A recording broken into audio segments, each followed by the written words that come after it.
우리 기도하고 같이 하나님 찬양합시다. 하나님 아버지, 오늘도 이곳에 모인 자들과 함께 하나님 앞에 나아가며 하나님을 찬양하며 하나님을 높이기를 원합니다. 우리 모임 가운데 하나님 임하여 주셔서 우리가 드리는 찬양을 받으시옵고, 또 우리 가운데 주의 임재와 주의 영광을 나타내 주셔서 우리가 주의 은혜로 말미암아 기쁨을 얻고 소망을 얻고 우리의 믿음이 더욱더 굳건해지는 시간을 경험하도록 주여 역사하여 주시옵소서. 비록 이곳에 함께하지는 못하나 흩어져 있는 모든 믿음의 사람들에게 하나님께서 함께하여 주시고 영광을 하나님께서 나타내 주셔서 그들이 하나님을 아는 자로, 특별히 하나님의 은혜를 깨닫는 자로 살아갈 수 있도록 도와주시옵소서. 예수 그리스도의 이름으로 기도하옵나이다. 아멘. 우리 찬송가 270장 변찮은 주님의 사랑과 함께 찬양합시다.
찬송가 264장 우리 찬양 드립시다. 264장 정결하게 하는 셈이 찬양합시다.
마지막으로 찬송가 288장 함께 찬양 올려드립시다. 288장 예수를 나의 구주 삼고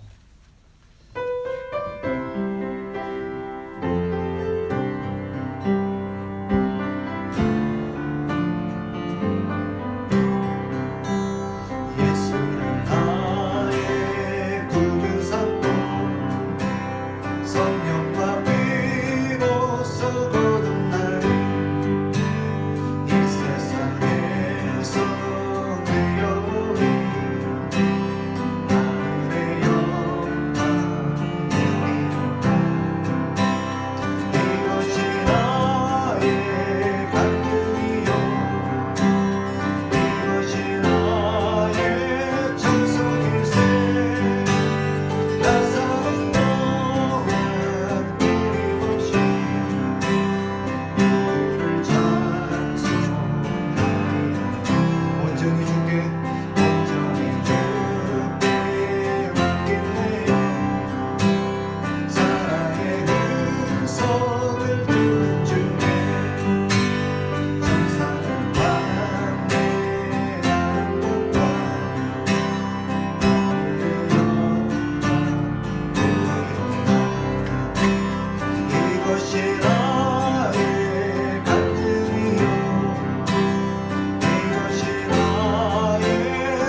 안에 기쁨 주 안에 기쁨 누림으로 마음의 풍랑이 잠자리 세상과 하는 아무도 없고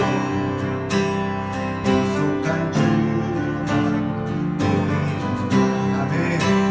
이것이 나의 가슴이요 이것이 나의 찬송일세 나 사는 동안 끊임없이 너를 찬송 이것이 나의 간증이요 이것이 나의 간증이요 이것이 나의 찬송일세 나 사는 동안 끊임없이 너를 찬송하리라.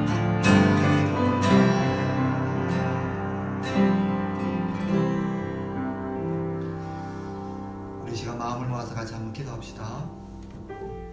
먼저 예배를 통해서 우리가 하나님을 우리가 더욱 깊이 만나고 하나님의 만지심과 하나님의 깨우치심, 하나님의 고치심을 통하여서 우리의 생각이 새로워지고 우리의 마음이 새로워지고 우리의 삶이 새로워지는 그런 또 한 번의 새로운 인생의 전환점이 될 수 있도록 하나님의 은혜를 달라고 날마다 성숙해져 가고 변화되어져 가는 우리의 모습을 통해서 하나님을 영화롭게 하는 우리의 삶이 되게 해달라고 우리 같이 하나님 앞에 통성으로 기도했으면 좋겠습니다. 기도합시다. 하나님 아버지 감사합니다. 오늘도 하나님 앞에 나아갑니다. 우리가 하나님 앞에 우리의 시간을 드리며 우리의 마음을 드리며 또한 우리가 하나님 앞에 함께 연합하여서 하나님을 높이고 하나님을 찬양하며 또한 이 시간을 통하여서 하나님을 향한 사랑과 은혜들을 고백하기를 원합니다. 하나님 아버지 하나님 앞에 드리는 우리의 찬양과 하나님을 향한 우리의 사랑과 신앙의 고백이 되고 또 헌신의 고백이 될 수 있도록 도와주시옵소서. 무엇보다도 하나님 아버지 이 예배를 통해서 또한 우리가 하나님을 경험하고 하나님의 은혜를 깨닫고 하나님의 사랑을 맛보면서 우리의 생각이 새로워지고 우리의 마음이 새로워지고 우리 인생이 새로워지게 도와주시옵소서. 주여 우리를 불쌍히 여겨주시옵소서.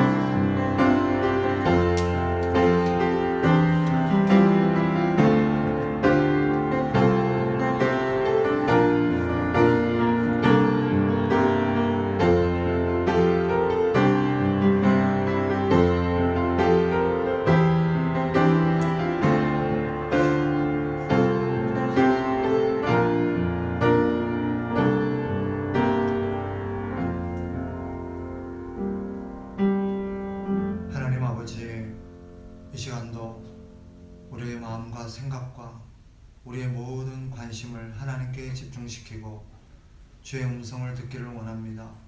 우리에게 말씀하여 주시고 우리의 빗나간 생각들과 우리의 고장난 마음들을 고쳐주셔서 하나님이 원하시는 생각, 마음, 삶의 태도를 품고 하나님을 인생의 목적 삼고 살아가는 우리가 되게 하여 주시옵소서.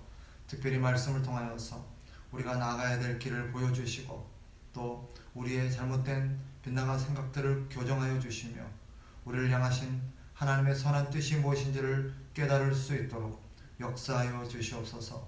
예수 그리스도 이름으로 기도하옵나이다. 아멘.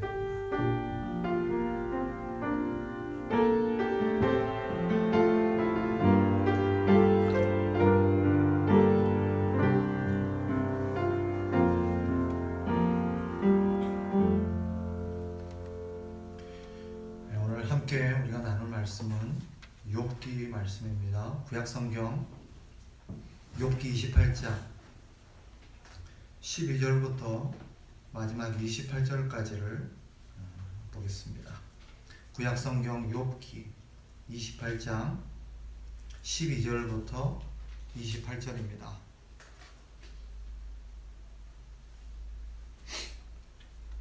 한 절씩 교독으로 읽읍시다. 28장 12절부터 마지막 28절.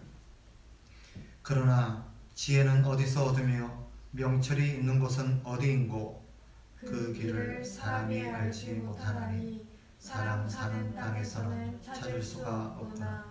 깊은 물이 이르기를 내 속에 있지 아니하다 하며 바다가 이르기를 나와 함께 있지 아니하다 하느니라. 순금으로도 바꿀 수 없고 은을 달아도 그 값을 당하지 못하리니 오빌의 금이나 귀한 청옥수나 남보석으로도 그 값을 당하지 못하겠고 황금이나 수정이라도 비교할 수 없고 정금 장식품으로도 바꿀 수 없으며 진주나 벽옥으로도 비길 수 없나니 지혜의 값은 산호보다 귀하구나. 구수의 황옥으로도 비교할 수 없고 순금으로도 그 값을 헤아리지 못하리라.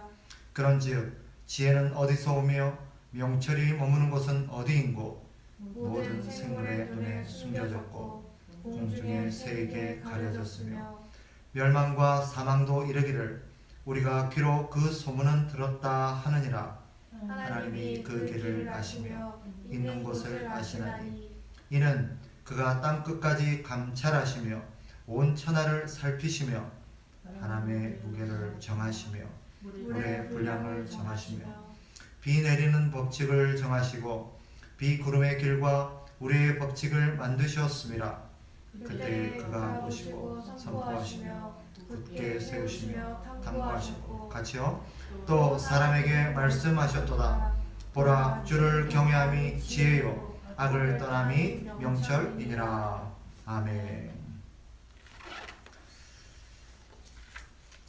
욥기 28장 역시 욥이 했던 얘기입니다. 욥의 친구들이 욥을 향한 그런 고난에 대한 여러 가지 생각들, 사실은 그것이 나중에는 비난으로 바뀌게 되죠. 욥의 고난을 두고 저마다 이것이 문제다, 저것이 문제다, 욥의 고난의 원인이 여기 있다, 저기 있다 얘기를 하면서 욥의 고난에 대해서 해석하기를 시작합니다. 욥 역시 자신의 고난을 깊이 생각하면서 이 고난의 원인이 어디에 있는가 하는 것을 계속해서 생각하면서 욥의 친구들의 생각에 대한 자신의 반박들을 계속해서 얘기해오고 있습니다. 28장 역시 그런 욥의 친구들에 대한 욥의 고난에 해석한 그런 해석에 대해서 반박하는 내용의 연장선상에 있습니다. 오늘 본문을 보면 욥은 고난을 생각하면서 자신에게 임한 그런 고난을 생각하면서 자신의 고난의 원인이 어디 있는가를 이렇게 묵상하고 계속해서 생각하는 가운데 어디에까지 이르게 되냐면 과연 지혜가 무엇인가 라는 생각에까지 이르게 됩니다. 또 지혜는 어떻게 얻을 수 있는가 라는 생각을 합니다. 오늘 본문을 통해서 알 수 있는, 즉 욥이 고난을 통해서 깨닫게 되는 중요한 바는 뭐냐, 즉 이런 고난과 관련해서 욥이 이 지혜까지 그 문제를 연장시키고 또 오늘 본문에서 지혜에 대해서 고민하면서 욥이 내린 결론이 무엇인가. 한 가지는 오늘 본문을 보면 인간은 지혜를 갖고 있지 않다라는 결론에 이르게 됩니다. 욥이 자신도 자신의 문제에 대해서 고민을 해보고 욥의 친구들의 얘기도 계속 듣고 그런 가운데 대화를 하면서 욥이 어디에까지 생각이 이르게 되냐면 사람에게는 지혜가 없구나, 사람에게는 지혜가 없구나 라는 결론에 이르게 됩니다. 그리고 그 지혜는 하나님만이 가지고 계시는구나 하는 생각에 딱 이르게 되죠. 그러면 우리는 여기서 이런 질문을 던져볼 수 있겠죠. 지혜가 뭐냐? 욥이 말하고 있고 욥이 깨달은 지혜가 뭐냐라는 질문에 이르게 됩니다.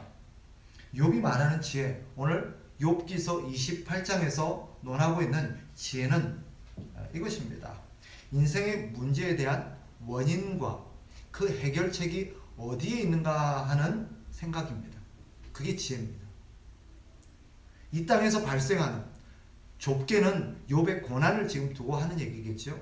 이 욥의 고난이 어디에 있으며 이 고난의 해결책은 무엇인가 하는 그런 생각, 그런 지식을 오늘 본문은 지혜다라고 말하고 있죠.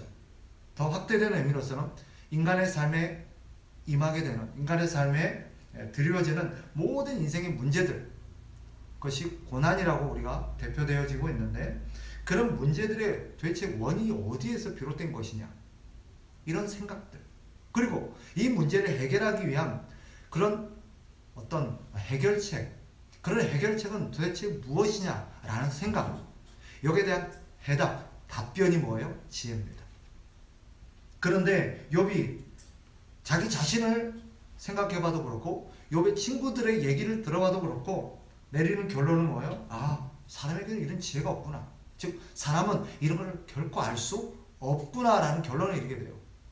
아무리 얘기를 해보고 아무리 토론을 해보고 아무리 고민을 해봐도 도무지 그 원인을 알 수 없는 거예요. 그 해답도 알 수 없는 것입니다. 그래서 욥이 내린 결론은 아, 사람은 여기에 대한 지혜가 없구나. 그 지혜는 오직 하나님께만 있구나 라는 결론에 이르게 되죠. 그러면 두 번째 질문은 이것입니다. 지혜가 하나님께 있다는 의미는 뭐냐? 그거는 앞에 질문과 연장해서 우리가 생각해 볼 수 있겠죠. 고난을 포함해서 우리의 삶에 일어나는 모든 문제에 대한 원인이 어디에서 비롯되고 있는지를 아시는 분은 누구밖에 없다는 거예요? 하나님밖에 없다. 또 이 원인을 해결하고 이런 삶에 드리워진 문제를 해결하는 실마리, 해결책 또한 하나님만이 가지고 계신다라는 것이 지혜가 하나님께 있다는 뜻입니다. 다르게 표현하면 사람에겐 지혜가 없다는 게 뭐예요? 사람 죽었다 깨어나도 자기 문제의 원인이 어디 있는지를 모른다는 거예요. 또 그 문제가 어떻게 해야 해결되는지도 궁극적인 근원적인 해결책은 알 수 없다는 것이 성경의 선언입니다. 오늘 성경의 말씀을 통해서 우리는 몇 가지 결론에 이르게 돼요. 하나님만이 지혜를 갖고 계신 분이시다 라는 결론에 이르게 되는데, 하나님은 그 지혜를 가지시고 이 세상을 다스리시고 이 세상을 창조하십니다. 성경의 가르침이 이거죠. 성경 전체를 보면 하나님이 이 세상을 창조하신 것도 그분의 지혜로 이 세상을 창조하셨고, 또 이 세상을 운영하고 다스리시는 것도 하나님은 그 지혜로 이 세상을 다스리고 계신다라는 것이 성경의 결론입니다. 오늘 본문의 표현과 성경의 가르침을 본다면 특별히 25절부터 이렇게 말하죠. 23절에서 하나님이 그 길을 아시며 있는 곳을 아시나니 라고 말하죠. 그죠?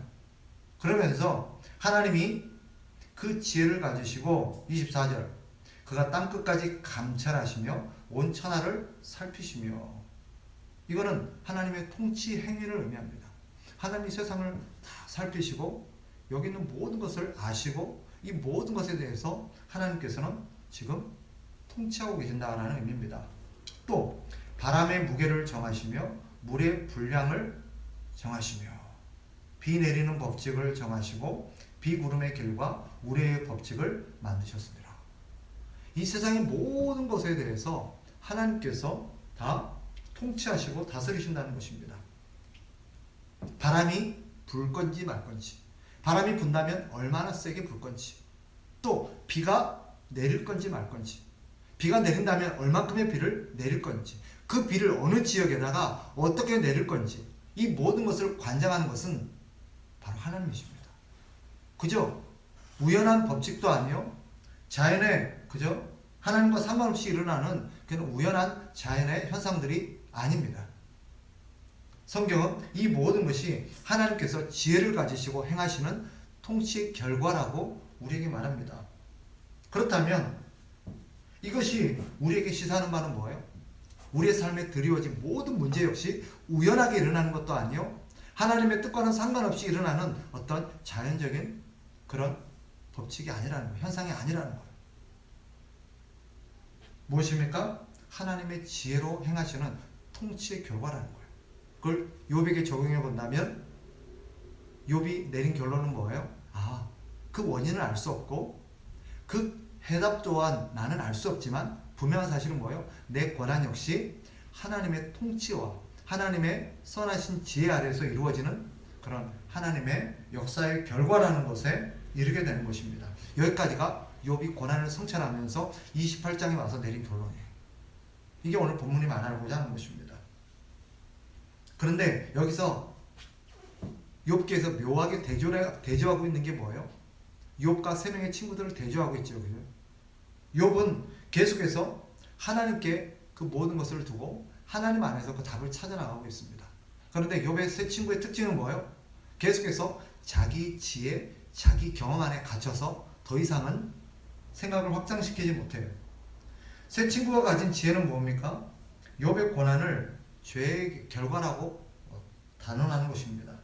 그러니 그들이 생각하기에 이 문제를 해결하기 위해서는 욥이 하나님 앞에 회개하고 잘못했다고 빌어야 된다는 거예요. 그것만이 해결책이라고 생각하는 것입니다. 이게 인간의 지혜예요. 그런데 욥은 28장에 와서 내린 결론이 뭐예요? 내 고난의 원인이 단순히 죄가 아니라 하나님의 어떤 뜻 안에서 일어나고 있는 그런 통치의 결과라는 것을 깨닫게 됩니다. 오늘 본문이 우리에게 주는 교훈 역시 마찬가지입니다. 오늘 성경이 우리에게 주는 지혜와 관련해서 주시는 교훈이 뭐냐? 성경엔 사람에게는 이런 지혜가 없다고 말합니다. 사람에게 이런 지혜가 없다는 의미가 뭐라고 그랬죠? 사람은요, 자기 삶에 일어나는 일들을 모른다는 거예요. 쉽게 말하면 오늘 우리에게 어떤 일이 언제 어떻게 일어날지 아무도 몰라요. 또 그런 일이 일어난다 하더라도 그 일이 왜 일어난지 몰라요. 그러면 이 문제를 해결하기 위해서는 어떻게 해야 되느냐? 사람에게는 그런 지혜가 없습니다. 또 오늘 성경에서 말하고 있는 게 뭐냐?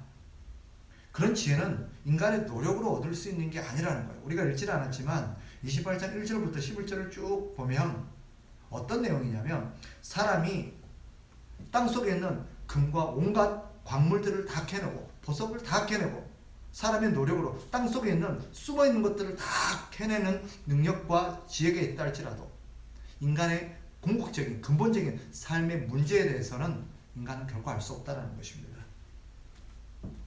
그래서 이거는 사람의 노력으로 얻을 수 있는 게 아니에요. 아무리 공부를 많이 하고 아무리 연구를 하고 천문학과 또 여러가지 철학과 여러가지 의학과 과학을 공부하고 연구한다 하더라도요, 인간의 문제에 대한 근본적인 원인과 해결책을 알 수는 없습니다. 그것을 우리는 일상에서 깨닫잖아요. 이번에 코로나가 발생했죠, 그죠? 그리고 이 코로나가 팬데믹 상태로 전 세계로 확장되었습니다. 그러나 누구도 이 코로나가 왜 일어났는지, 또 이 코로나가 도대체 어떻게 일어나게 되는지, 이 코로나가 도대체 어떤 식으로 인간에게 얼마만큼의 해를 끼치는지 사실 인간은 몰라요. 연구하고 해서 어느 정도 짐작하고 할 수는 있겠지만 사실은 이것이 장차 사람에게 어디까지 영향을 일으키고 어디까지 문제를 일으키고 어디까지 사람들에게 어떤 문제를 만들어낼 것인지 사람들은 모릅니다. 우리는 그저 그 결과를 통해서 그저 코로나가 이렇게까지 초창기에 사람들이 코로나가 이렇게까지 팬데믹까지 일어날 거라고 또 우리 사회에 이만큼의 영향과 이만큼의 변화를 초래할 거라고 누가 생각했겠어요? 누가 이걸 감히 준비를 할 수 있겠습니까? 이게 미리 공부하고 천문학을 관찰하고 과학과 철학과 여러 가지 학문들을 연구한다고 이런 것들이 예견되어지고 이런 문제들을 우리가 알 수 있을까요? 불가능합니다.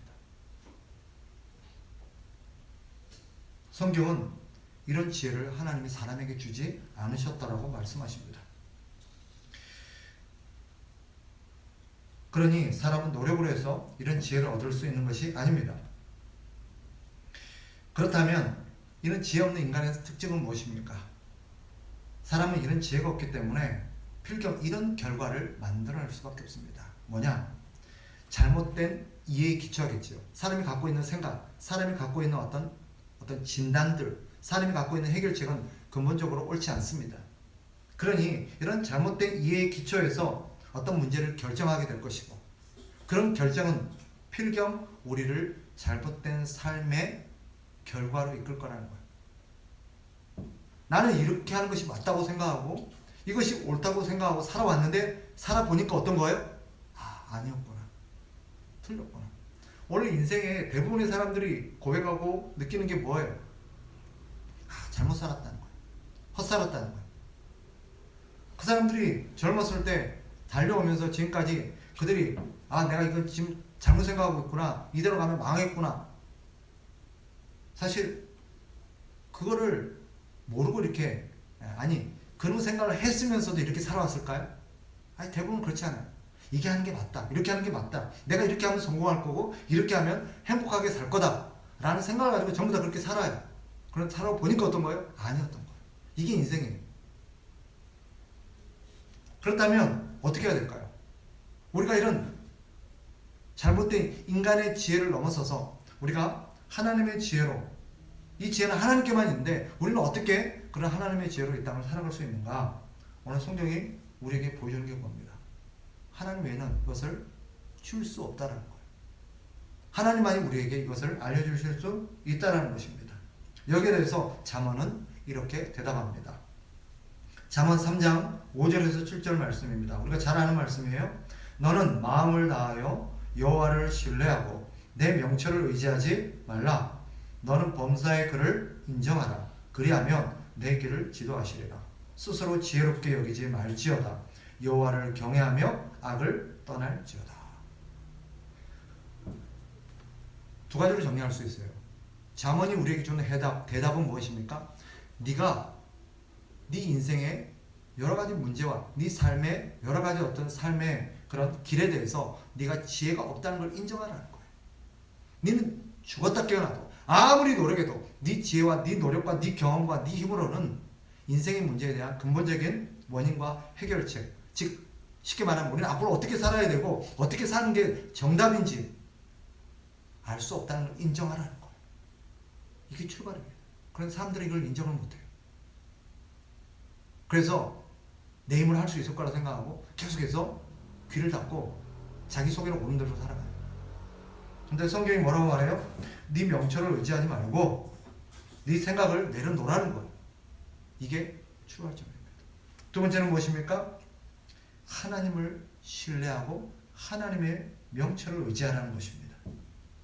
하나님을 신뢰한다는 게 무슨 말이에요? 하나님께만 해답이 있고 하나님만이 그거를 아시고 하나님만이 우리 인생을 어떻게 살아가야 될지 우리가 어떻게 성공하며 살 수 있을지를 가르쳐 주실 수 있는 분이라는 거예요.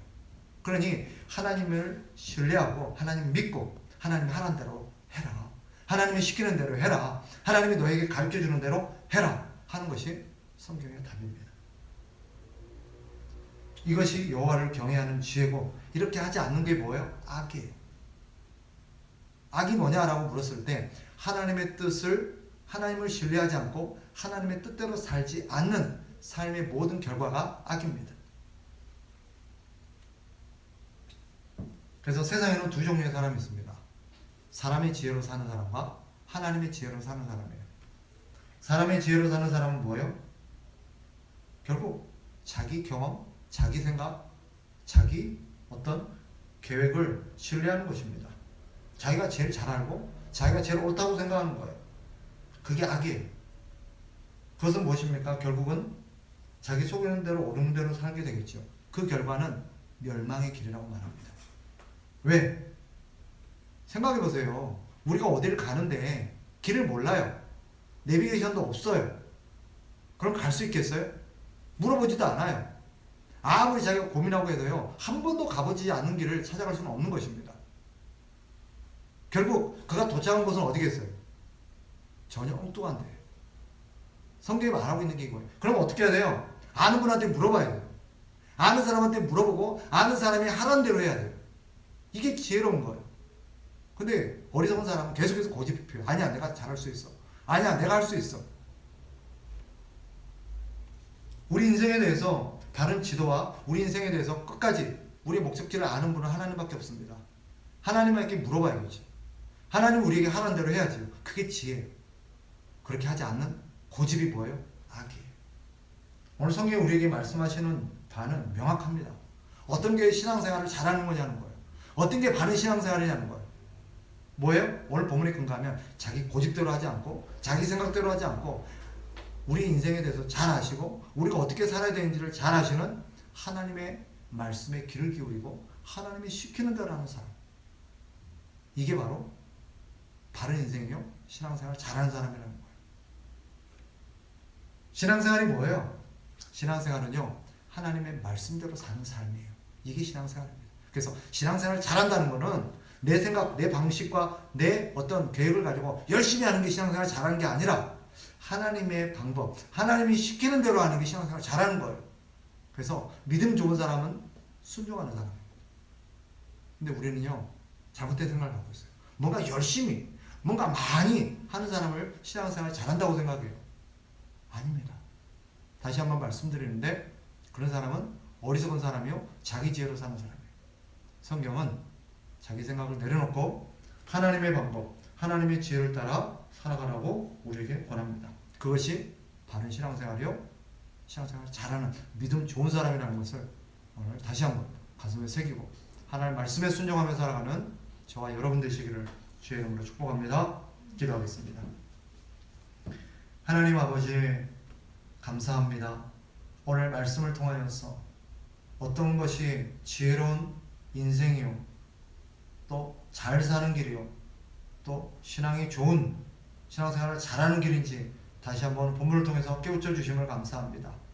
세상에 두 종류의 사람이 있습니다. 한 종류의 사람은 자기 지혜, 자기 생각, 자기 방식을 옳다고 믿고 자기 생각대로 살아가는 사람입니다. 그러나 성경은 이런 사람을 어리석은 사람이요, 악한 사람이라고 말합니다. 하나님 아버지, 우리는 지혜로운 사람이 되게 해주십시오. 하나님의 말씀을 우리가 가슴에 새기고 하나님을 우리 인생의 유일한 해답을 알고 있는 그런 진리의 인도자요, 우리의 목자이심을 신뢰하면서 하나님의 말씀대로 살아가는 우리가 되게 하셔서 우리가 지혜로운 인생, 또 바른 인생, 바른 신앙인으로서 이 땅을 살아갈 수 있도록 하나님 도와주시옵소서. 우리 자신을 의지하지 않게 하시고 우리를 신뢰하지 않게 하시고 하나님만을 신뢰하고 하나님이 시키는 대로 순종하며 살아가는 믿음 좋은 그런 신실한 하나님의 사람들로 살게 하옵소서. 예수 그리스도 이름으로 기도하옵나이다. 아멘. 주기도문으로 예배 마치겠습니다. 하늘에 계신 우리 아버지여, 이름이 거룩히 여김을 받으시오며 나라가 임하시오며 뜻이 하늘에서 이루어진 것 같이 땅에서도 이루어지이다. 오늘 우리에게 일용할 양식을 주시옵고 우리가 우리에게 죄 지은 자를 사하여 준 것 같이 우리 죄를 사하여 주시옵고 우리를 시험에 들게 하지 마시옵고 다만 악에서 구하시옵소서. 나라와 권세와 영광이 아버지께 영원히 있사옵나이다. 아멘.